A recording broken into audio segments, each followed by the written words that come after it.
Mabuse prochiko ochiwne gi obok bang' tieko tiegruok mamiyo githegore kod timbe mayombe. Okang' ma kamano biro bang' yangore ni nitiere medruok mag timbe mag anjao e pacho ka.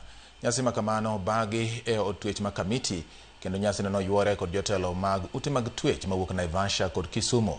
Nyasi no ibago e kinde ma nonro yango ni 31% mag Mabuse nodonjnegi kod ketho mag timbe mayombe.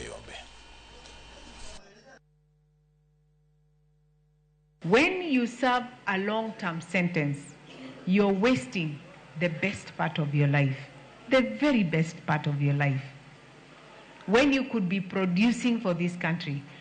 His Excellency the President has again, time and again, emphasized that we need to reach the level of economic development of Singapore.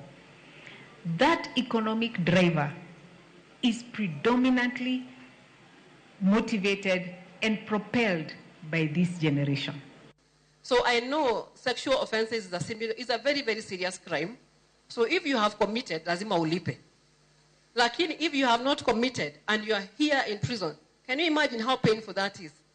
So if it is the evidence, those people that are in charge of this, kindly, let us work on this to make our brothers, our fathers go home. They have the skills, they have gone through effectively the rehabilitation processes, but the danger lies on the next environment.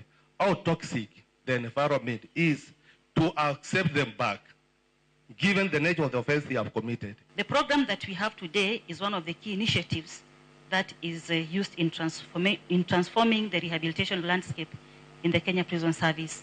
The program combines counseling, psychological assessment, and behavior change interventions into a comprehensive treatment model. Jaod bura masaboti Kaleba Misi oyango ni en kanyakla kod jotelo wetene mawuok e kweth mar Linda Mwananchi ok gibichopo e romo mar jokanyo mag ODM ma obagi ching